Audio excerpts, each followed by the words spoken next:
오늘 말씀의 제목이 국률에 감싸여 있는 진노. 국률에 감싸여 있는 진노. 그러니까 진노가 큰가요? 국률이 큰가요? 국률이 진노보다 많이 크죠. 그래서 하나님의 진노를 감싸고 있는 하나님의 국률. 그래서 하나님의 진노도 하나님의 국률로, 하나님의 자비로 통제하고 다스리시는 것을 오늘 여기서 볼 수 있습니다. 오늘 읽은 말씀 보니까 이 다윗이 인구조사 하는데 전체 인구조사를 한 게 아니라 칼 빼는 사람의 나이가 20세 이상이거든. 20세 이상. 20세 이상이 몇 명이에요? 유다와 이스라엘 합해서 80만 명. 야, 대단해요. 우리나라 지금 60만도 안 되죠. 60만 되고는 안 되죠. 지금 60만에서 지금 떨어지고 있죠. 대단합니다. 2800년, 3000년 전에 20세 이상 칼을 뺄 수 있는 남자의 수가 80만 명이다. 유다만 50만 명이다. 강대국이죠. 그러니까 다윗이 가장 강성한 이 통일 왕국을 이룬 것을 볼 수 있습니다. 오늘 인구조사를 통해서 우리는 이 국률이 감싸고 있는 진노를 감싸고 있는 국률 한번 살펴보면서 또 이 사무엘하 마지막 장이죠. 이제 다윗의 이야기가 끝이 납니다. 다윗의 끝이 나고 이제 다음 시간에 다윗에 대해서 총 결론을 내리면서 이제 솔로몬으로 넘어갑니다. 솔로몬이 이야기를 하고 그러고 나서 이제 제가 그렇게 하고 싶었던 시편으로 갑니다. 시편 마지막 시편 1편부터 쭉 시편을 우리가 말씀을 금요 밤기도 때 말씀을 생각하면서 기도하면서 은혜를 받기를 원하는데 많이 참여하시고 은혜 받으시길 받고 바랍니다. 기도에 하나님께서는요 온 땅을 두루 감찰하사 전심으로 자기를 찾는 자들에게 능력을 베푸신다고 그랬어요. 하나님께서는 그래서 누구를 통해서 하나님의 역사를 이루어 가세요? 기도하는 소수의 사람들, minority of prayer. 기도하는 소수의 사람들을 통해서 하나님은 하나님의 히스토리, 하나님의 역사 이루어 가시네. 그렇습니다. 오늘 이 시간에 그래도 덕지 않은 우리 무리들이 나오셔서 기도하는데 여러분들이야말로 하나님의 역사를 이루는데 쓰임 받는 기도의 사람들이에요. 기도의 사람. 그리고 이 방탕아 어거신을 위해서 기도했던 어머니 모니카 있잖아요.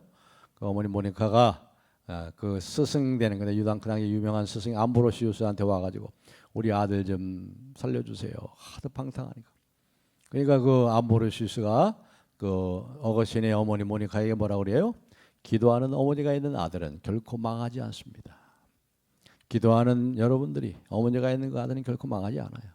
그럼 확신 가운데 기도하시고 너희가 얻지 못하면 구하지 아니하며 너희가 얻지 못하면 기도하지 아니하며 기도해도 얻지 못하면 정욕으로 쓰려고 잘못 구함이니 하나님 나라와 그 의를 구하시고 여러분의 기도가 다 응답받는 최선의 것을 하나님은 우리의 기도에 귀를 기울이시는 거예요. 그래서 말씀을 드렸죠. 기도에 대해서 말씀드리다가 귀를 붙잡은 사람이 최측근이에요. 귀를 붙잡은 사람. 왕에게 이제 와서 속삭 얘기하잖아요. 그럼 왕에게 속삭 얘기하면 그 얘기를 듣고 여봐라 왕의 귀를 붙잡은 사람이 최측근이라 이 말이에요. 하나님의 귀를 붙잡은 사람이 누구예요? 기도하는 사람 최측근이에요. 여러분이 그런 사람들 믿습니다. 자, 오늘 이 말씀 가운데 우리가 특별히 생각하고 싶은 것은 이 인구조사가 왜 이렇게 잘못됐나? 인구조사가 뭐 이렇게 어리석고 이것이 죄악스러운 것인가? 왜 이게 이게 어리석고 죄악스러운 것일까요? 분명히 보면은 여기 다윗이 또 말이죠. 10절에 보면은 이렇게 이제 자책을 해요. 10절 보시면 다윗이 백성을 조사한 후에 그의 마음에 자책하고 다윗이 여호와께 아뢰되 내가 이 일을 행함으로 큰 죄를 범하였나이다. 여호와의 전에 간구하옵나니 종의 죄를 사하여 주옵소서. 내가 심히 미련하게 행하였나이다. 미련하고 어리석고 큰 죄악을 저질렀다는 거예요. 인구조사를 했다는 게 왜 그럴까요? 아마 많은 학자들이 또 그렇게 하는 학자도 있습니다. 인구조사를 했다는 것은 뭔가 이 다윗의 마음속에 뭔가 잘못된 동기가 있을 것이다. 뭔가 이 자기 어떤 의도 다시 자기 만족. 내가 이렇게 큰 통일 왕국을 이루었다. 이 칼을 뺄 수 있는 20세 이상만 80만 명이다. 얼마나 든든했겠어요. 자기 만족, 자기 허영심, 큰 군대를 이뤘다. 그리고 특별히 이 말씀 속에는 항상 이 숫자, 이 칼을 빼는 것은 군사적인 성격이 있는 거죠. 군사적인 성격이 있어요. 그리고 하나님께서는 분명히 왕을 세우시면서 뭐라고 얘기했어요? 말을 많이 두지 말라. 말을 많이 두지 말라. 말과 군대를 많이 두지 말라. 전쟁은 말과 군대와 핵폭탄에 있는 것이 아니고 전쟁은 하나님께 속해 있는 것이다. 나만 의지해라. 전쟁의 승리는 오직 나에게 나오는 것이지 군사가 많고 말이 많고 핵폭탄을 뭐 가지고 있고 이러한 군사적인 어떤 그러한 것에 의해서 되는 것이 아니다. 그런데 지금 뭐예요? 지금 이 다윗은 어떤 군사력을 앞부는 거죠. 그러나 이 본문에 보면요, 사실상 거기에 대해서 그것이 잘못됐다고 성경은 얘기하지 않습니다. 잘 보세요. 성경의 저자가 인구조사가 잘못됐다고 얘기하고 하는데 어디 찾아보세요. 있어요, 없어요?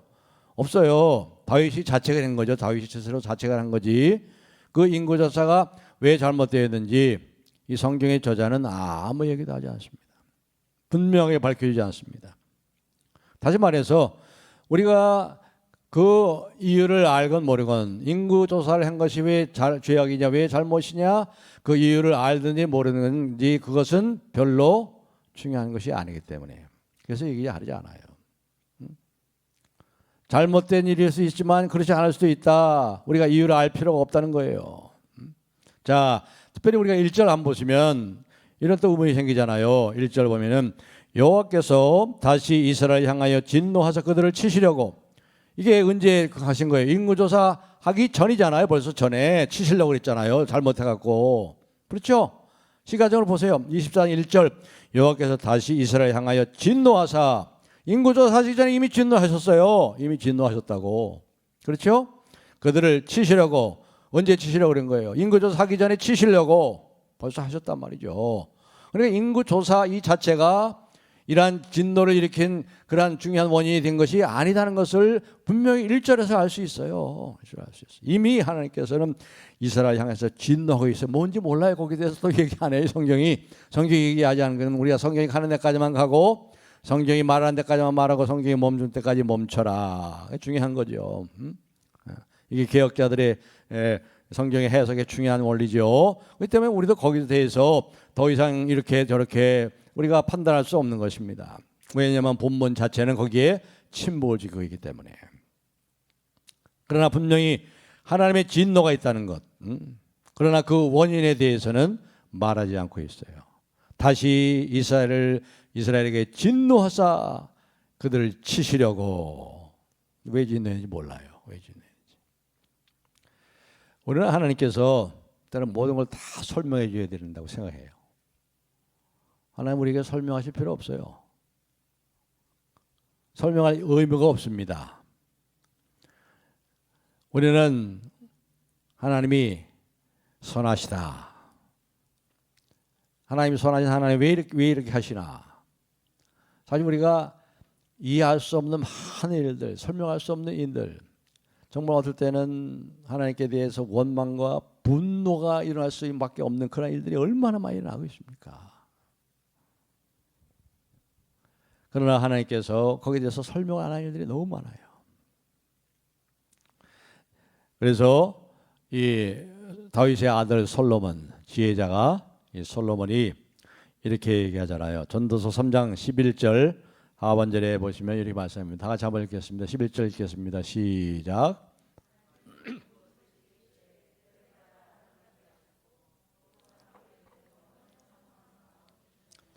그러나 하나님이 하시는 이 일의 시정을 사람으로 측량할 수 없게 하셨도다. 하나님이 하시는 일의 시작과 끝을 사람이 측량할 수 없게 했단 말이에요. 한 번 더 보겠습니다. 전도서 8장 17절 말씀. 전도서 8장 17절 다 같이 읽겠습니다. 시작. 해 아래에서 행하지는 능히 알아낼 수 없도다. 사람이 아무리 애써 알아보려고 할지라도 능히 알지 못하나니 비록 지혜자가 아노라 할지라도 능히 알아내지 못하리로다. 그렇죠? 네. 그렇습니다. 그래서 나타난 것은 우리에게 말미암은 것이요 감추인 것은 여호와께 말미암은 것이니 이는 여호와를 경외하게 하려 함이라. 우리 연복 장로님 어제 장례를 치렀고 어제 이제 하관 예배하는데 하관 예배 했죠. 10년 11년 전에 거의 11년 전에 쓰러지셔 가지고 뇌가 잘못돼서 쓰러지셨는지 쓰러지시다 뒤에 머리가 다쳐서 그렇게 뇌가 잘못됐는지 모르겠어요. 잘 모르죠. 10년 동안 보통 일이에요, 그게요.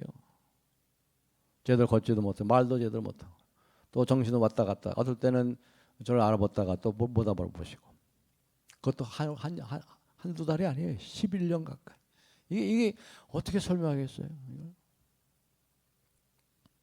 왜 그런가? 아무리 해서 공부해도 할 수가 없는 거예요. 어제 하관 예배하는데 하늘에 무지개가 떴더라고요.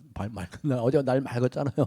그래서 무지개가 떴어요. 그래서 어느 권사님이 사진을 찍어가지고 한번 홈페이지에 올리라고 했는데 한번 보세요. 무지개가 떴어요. 무지개가 그 하관 예배하는 그 하늘 위에 맑은 하늘이었거든 어제. 근데 무지개가 떴어요.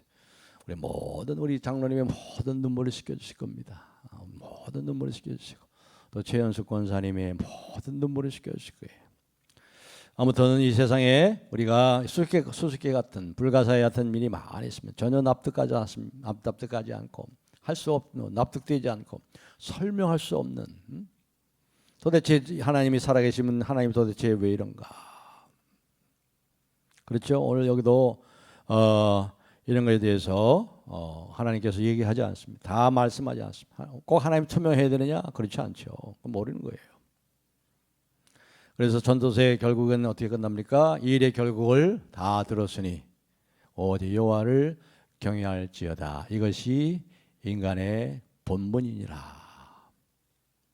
신기하고 오묘한 이 세계 질서를 만드시고 그리고 애굽으로부터 이스라엘 450년 노예되던 저들을 건져내신 하나님, 사단의 모든 그 권세로부터 큰 권리를 하나님은 분명히 자기가 하고 계시는 것을 분명히 알고 계세요. 그리고 자기 손을 숨기십니다. 어떨 때는 그러나 모든 만사를 틀림없이 정확하게 하나님 선하신 뜻대로 하십니다. 거기서 확신하세요. 그건 의심할 필요가 없어요. 우리는 그래서 그분을 어떻게 할 수 있어요? 신뢰할 수 있어요. 믿음은 뭐 하는 거예요? 믿음은 기대는 거예요. 그분께 기대세요. 그분께 의지하세요. 그분의 품에 그냥 안기세요. 내가 믿음을 확 붙잡고 그렇게 하는 게 아니에요. 믿음이라는 것은 뭐예요? 내가 할 수 없어서 내가 지쳐서 이제 뭐예요? 하나님밖에 의지할 수가 없어요. 그분께 기대하는 거예요. 기대는 거예요. 기대세요. 이게 믿음인 거예요. 이게 믿음이 좋은 거예요. 어제도 본문의 핵심은 왜 이러한 이 인구조사가 죄의 잘못이냐 그것이 아닙니다. 또 왜 이스라엘에게 진노를 하나님께서 퍼부으시느냐 그 이유도 아닙니다. 오늘 말씀의 제목을 보여주듯이 이 오늘 24장의 전체 가장 중요한 이 분위기, 이 주제는 뭐냐? 하나님의 자비, 하나님의 공률, 진노를 감싸고 있는 하나님의 공률.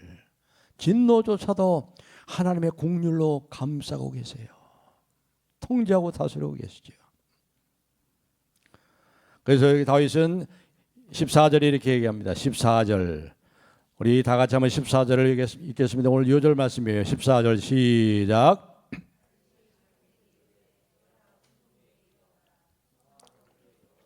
국률이 크시니 우리가 여호와의 손에 빠지고 내가 사람의 손에 빠지지 아니하기를 원하노라 하는지라. 늘 말씀드리지만 다윗만큼 하나님을 안 사람이 없다고 그랬어요. 다윗 하나님을 누구보다도 잘 알았어요. 그는 국률이 크시니 내가 여호와의 손에 빠지고 사람의 손에 빠지지 않기를 원하노라. 국률에 감싸여 있는 진노를 감싸고 있는 하나님의 국률과 자비. 그렇습니다. 이제 그 여호와의 진노를 당하고 있지만 이 자책을 통해서 이제 하나님께서 이스라엘에게 진노를 내리시는데 세 가지를 중에 하나를 택하라고 그랬죠. 그 세 가지 중에 하나가 뭐냐면 그 앞에 여기 12절에 나오죠. 세 가지를 너에게 보이노니 너를 위하여 너는 그 중에 하나를 택하라. 7년 기근이냐 13년 절에 보니까 13절이니까 7년 동안 기근을 당할래? 아니면 원수에게 왕의 원수에게 다른 나라에게 쫓겨나서 석 달 동안 쫓겨나서 있을래? 아니면 사흘 동안 전염병에 고통당할래? 그러니까 그중에 제일 나은 게 뭐예요? 3일 동안 전염병이죠. 그게 제일 낫죠. 그러니까 하나님은 공률력이 있어서 하나님은 불성이 있어서 그중에 가장 작은 것 하나님의 손에 빠지고 사람의 손에 빠지지 않기를 원하노라. 그렇습니다. 하나님께서 자기를 치시는 순간에도 이스라엘 치시는 그 순간에도 하나님이 여러분을 치시는 그 순간에도 뭘 붙잡고 있어요? 하나님의 자비를 붙잡고 있어요. 하나님 자비의 손길을 보세요. 하나님이 여러분을 치시는 것 같이 보여도 그 하나님의 진노 손길보다 더 큰 자비로 그 진노를 감싸고 계시는 하나님의 사랑과 자비와 긍휼, 가장 좋은 히브리 단어 헤세드, 자비, 긍휼, 인애, 이걸 보시라. 이걸 보시라. 이 14절에 보면 내가 여호와의 손에 빠지고 여호와는 긍휼이 크시니 내가 여호와의 손에 빠지고 사람의 손에 빠지지 않게 원하노라. 어떤 면에 이렇게 어떤 체념, 이런 체념을 볼 수도 있는 거지만 볼 수도 있지만 뭡니까? 환한 위로를 보여주고 있어요. 내가 여호와의 손에, 우리가 하나님의 손에 있어요. 하나님의 손에.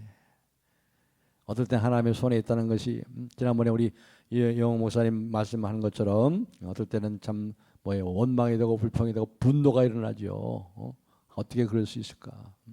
제가 그래서 물어봤어요. 이 목사, 그 고모 어떻게 됐어? 그러니까 얼마 후에 세상 떠났어요. 결혼 안 하시고 얼마 후에 세상 떠났어요. 그러더라고. 그 암으로 했던 거. 예, 그렇습니다. 우리가 이러한 위기를 속에서 바로 이러한 하나님을 향한 그러한 간절한 그러한 뭡니까? 경험들, 믿음의 경험을 통해서 우리의 이 빛나는 어떤 신학, 하나님을 향한 우리 하나님 어떤 분이신가 말이에요. 하나님은 신학이라는 게 하나님 어떤 분이신가 하는 거 아니에요? 알아가는 거 아닙니까? 반사적으로 다 다윗처럼 말이죠. 여호와께서는 긍휼이 크시니 내가 여호와의 손에 빠지고 사람의 손에 빠지지 않기를 원합니다. 가장 어두운 순간에도, 여러분이 가장 어두운 순간에도, 그래서 뭐예요? 항상 희망을 붙잡아라 그랬잖아요. 항상 희망. 하나님은 자비로 찾아오시고 하나님은 긍휼은 끊이지 않아. 주의 인자와 주의 자비는 크시고 영원하며 아침마다 새롭고 늘 새롭다. 그렇습니다. 그래서 다윗 시편에 보면은 그런 많이 나오죠. 시편에도 얼마나 많은 이 시인들이 말이죠. 그 많은 어둠 속에서 울부짖고 얼마 울부짖고 탄식하고 나의 하나님 어디 계십니까? 그랬습니까? 그럴 때도 그들은 뭐라고 그랬어요? 우리를 찢으셨으나 그분은 우리를 낫게 하실 것이요. 그의 노여움은 잠깐이요 그의 은혜는 영원함이라. 이렇게 나온 거예요. 그렇습니다. 예, 하나님께서는 언제나 가장 큰 자비와 긍휼로 우리를 찾아오세요. 이게 하나님의 성품이에요. 하나님의 성품 가장 큰 성품. 하나님은 사랑이시다. 하나님은 사랑이시라. 이것이 하나님의 어떤 예외적인 것이 아니에요. 이게 하나님의 일상적인 성품이에요. 하나님의 영원하신 성품이에요. 그래서 다윗은 하나님의 진노를 당하고 있으면서도 하나님의 긍휼이 크시니 하나님의 자비를 신뢰하고 있어요. 하나님의 자비를 꽉 붙잡는 것보다도 우리가 참 믿음이라는 것이 우리는 믿음을 착각해가지고 내가 자꾸 하나님을 붙잡는 걸 생각해. 내가 믿음으로 꼭 붙잡아야지. 내가 꼭 붙어 있어야지.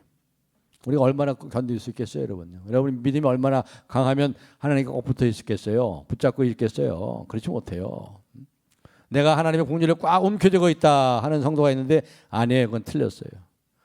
오히려 하나님의 긍휼이 우리를 꽉 움켜쥐고 있는 거예요. 하나님의 자비가 우리를 꽉 움켜쥐고 놓지 않고 있어요. 하나님이 우리를 붙잡고 계신 거예요. 이거의 믿음이에요. 그리스도의 믿음. 그래서 믿음의 주요 온전케 되시는 예수 그리스도를 바라보자. 믿음의 주님이 우리를 붙잡고 계시기 때문에 우리는 쓰러지지 않아요. 넘어지지 않아요.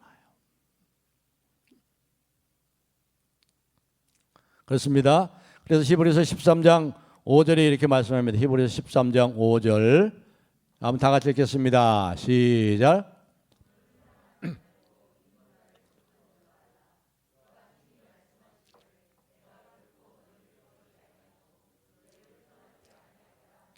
아멘. 거기 보면은요, 하반절에 내가 결코 너희를 떠나지 아니하고 너희를 내가 결코 너희를 버리지 아니하고 너희를 떠나지 아니하리라 말씀하셨는데, 지금 무슨 말씀을 하면서 저 말씀이 나온 거죠? 돈에 대해서 하시다가 나온 거예요. 그러니까 돈 문제에 있어서 사실 제일 힘든 게 돈 문제잖아요. 지금 많은 사람들이 돈 때문에 연끌하는 사람들, 연끌해가지고 근데 이자가 얼마예요? 지금 이자 1억에 이자가 한 달에 한 40만 원, 50만 원 나오고 이자만. 젊은이들 20, 30대 좀 난리 났죠 지금. 극단적인 선택하는 게 조금 경제적인 것 때문에 다 그러잖아요. 경제적인 문제 말씀하면서 내가 너희를 결코 떠나지 않으면 내가 결코 너희를 버리지 않는다 그랬어. 하나님이 다 채워주셨잖아요. 하나님이 다 먹여주시고 위기에서 건져주시고 그렇죠? 그러니까 그런 면에 전혀 걱정하지 마세요. 왜요? 하나님의 자비가, 하나님의 공률이 여러분을 꽉 붙잡고 계시기 때문에 그래요. 내가 결코 너희를 떠나지 아니하면 내가 결코 너희를 버리지 아니하리라. 그랬습니다. 바로 이 다윗의 생각이 옳았습니다. 그래서 그는 하나님께 그렇게 하나님을 의지하고 하나님의 국률이 이 하나님의 진노를 통제하고 있는 것을 봤어요. 그런데 이제 여기 보시면 이제 16절부터 쭉 보면은 이제 16절 한번 보겠습니다. 16절 천사가 예루살렘을 향하여 그의 손을 들어 멸하려 하더니 여호와께서 이 재앙 내리심을 뉘우치사. 자, 여기 보면 3일 동안이니까 4월 동안이라고 그랬잖아요. 15절에 보시면 이 여호와께서 그 아침부터 정하신 때까지, 그러니까 정하신 때가 아니니까 4월이죠. 3일 동안 아침부터 정하니까 전염병을 이스라엘에 내리시니 단에서부터 부에서까지, 그러니까 이스라엘 북쪽에서부터 이스라엘 남쪽 전체 백성의 죽은 자가 몇 명이에요? 7만 명이에요. 7만 명 종한 때까지. 근데 또 예루살렘 향해서 계속해서 이제 이 멸망시키는 천사가 이 재앙을 내리고 치려고 하니까 하나님께서 이제 뭐예요? 그 마음을 뉘우쳤어요. 그러니까 하나님이 더 아픈 거예요. 사실은 아버지가 자기 백성들이 그 온역과 전염병으로 죽어가고 신음하고 그 가정에서 아버지가 죽으니 자녀의 그 가정에 통곡소리가 나고 이거 보는 하나님이 그거 보고 좋아하시겠냐 이 말이에요. 하나님이 뉘우쳤다만 뉘우쳤다. 마음이 하나님도 아프시고 너무 마음이 아프시고 괴로우시고 하나님의 공률.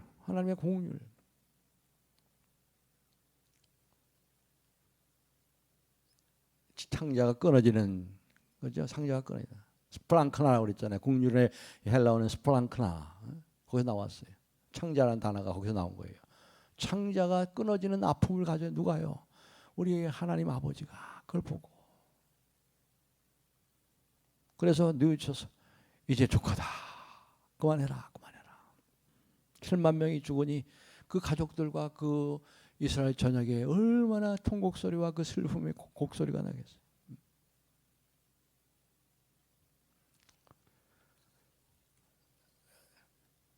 이제 하나님의 진노가 멈추는데 그냥 멈춰지는 게 아니에요. 보니까 여기 보면은 이제 중요한 말씀이 또 한 가지 나오는데 여기 18절 보세요. 18절.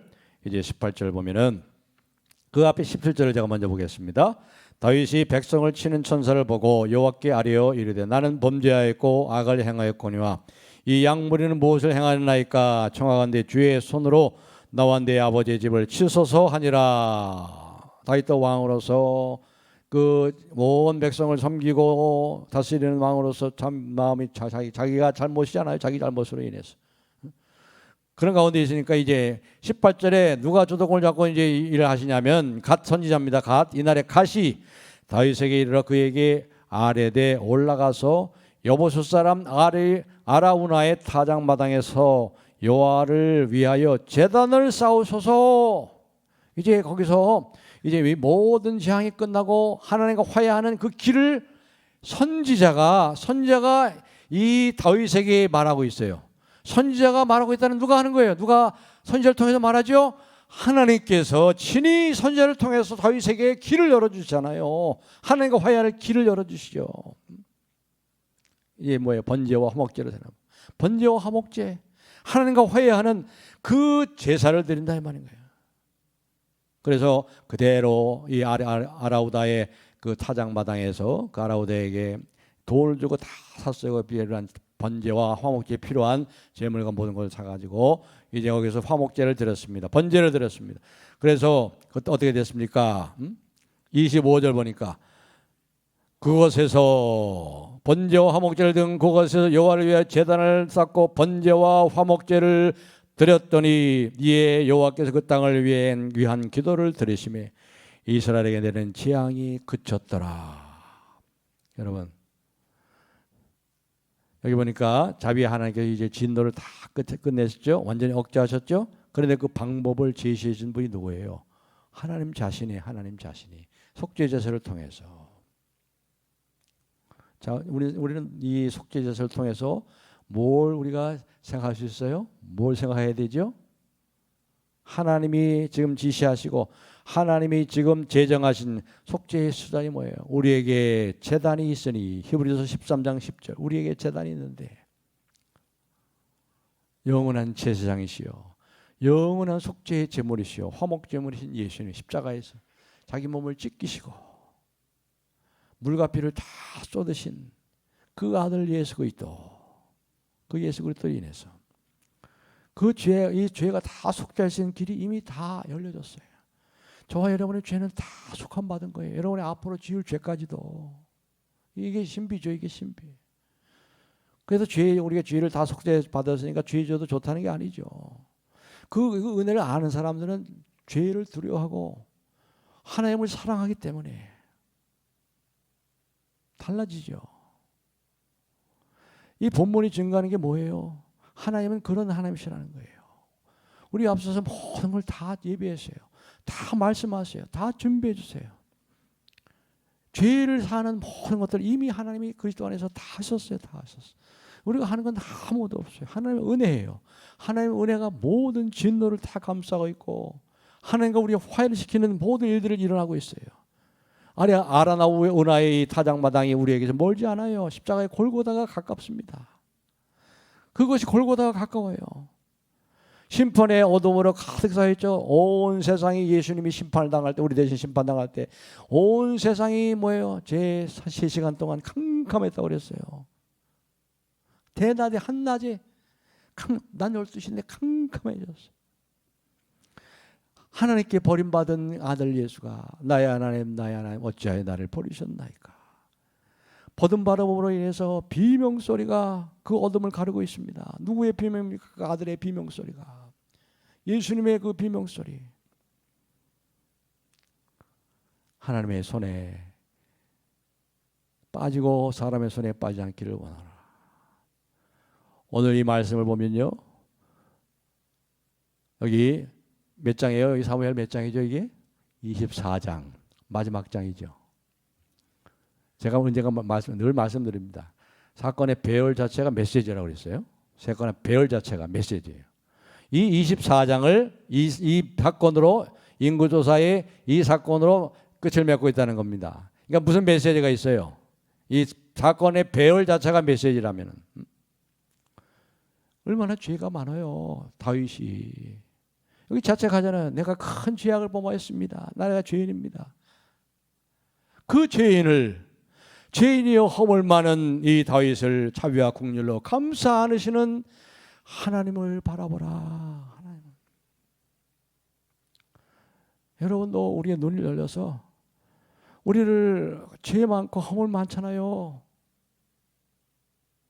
내 모습을 하나님처럼 알면서 저를 목사로 그렇게 인정하고 따를 사람이 있을까?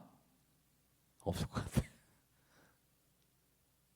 하나님처럼 저를 알고 근데 하나님 저를 어떻게 했어요? 긍휼과 자비로 감싸고 계셨어요.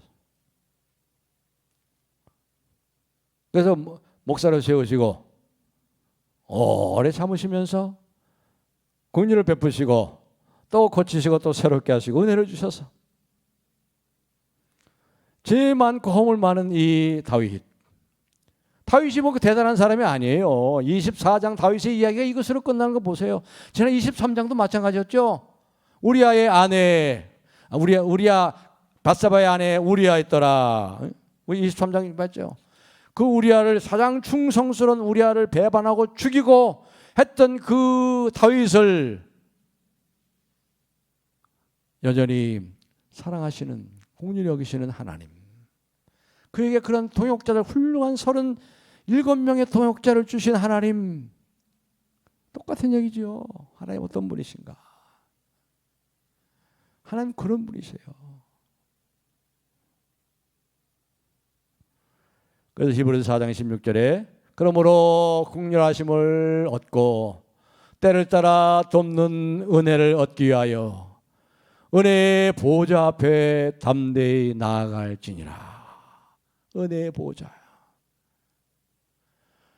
보혈의 공로로 보혈을 거기에 피를 흘리잖아요.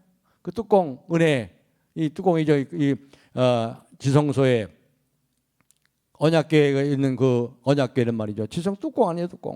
거기에 피를 붓잖아요. 은혜의 보좌잖아요, 보좌. 덮어요. 다 뚜껑이 뭐예요? 다 덮어잖아요. 우리를 사랑과 긍휼로 덮으세요. 덮어서 우리의 죄와 허물을 다 덮으셔. 그러므로 긍휼하심을 얻고 때를 따라 돕는 은총을 얻기 위하여 그의 은혜의 보좌 앞에 담대히 나가지. 은혜의 보좌라고 그랬어요. 심판의 보좌가 아니고 진노의 보좌가 아니고. 허물 많은 베드로를 용서하시고 사랑하는 그의 제자 가슴에 안고 부드러운 사랑으로 품어주시는 주님.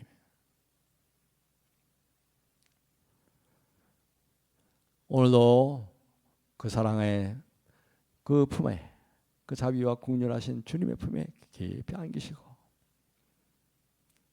여러분의 죄와 허물 때문에 낙심하지 마시고 또 내가 거기에 대해서 내가 대가를 치러야지, 내가 잘못했으니까 죄의 대가를 받아야지 라는 자책하지 마시고 어리석은 거예요. 무엇으로 그것을 우리가 다 어떤 것을 갚을 수 있겠어요? 이미 주님이 다 갚으셨는데 그것도 어리석은 거고 교만한 거예요. 그냥 주님의 품 안에 보혈을 의지하고 믿음으로 가세요. 주님 품에 안기세요. 사랑으로 우리를 품어주시고 긍휼과 자비로 우리를 품어주시는 주님 앞에 이 시간도 기도하시고, 여러분의 모든 누가 얘기하고 싶어도 하고 싶어도 할 수 없는 그러한 안타까운 문제, 그러한 고민과 여러 가지 참 많은 갈등의 문제, 어려운 문제들을 다 주님 앞에 얘기해 놓으세요. 부르짖고 기도하세요. 우리 주님이 들으시고, 기도하면 역사가 일어납니다. 하나님께서 기도를 들으세요. 생각 밖에 놀라운 일을 행하시는 하나님 아닙니까? 아무도 염려하지 말고 모든 일에 기도와 간구로 너희 구할 것을 감사함으로 하라. 그리하면 모든 지각에 뛰어난 우리의 생각을 뛰어넘는 하나님의 평강이 너희 마음과 생각을 지키시리라. 이 약속의 말씀을 붙잡고 이 시간도 기도하시고, 기도하는 여러분을 통해서 놀라운 하나님의 역사들을 경험하는 그러한 사람들 다 되기를 주님의 이름으로 축복합니다.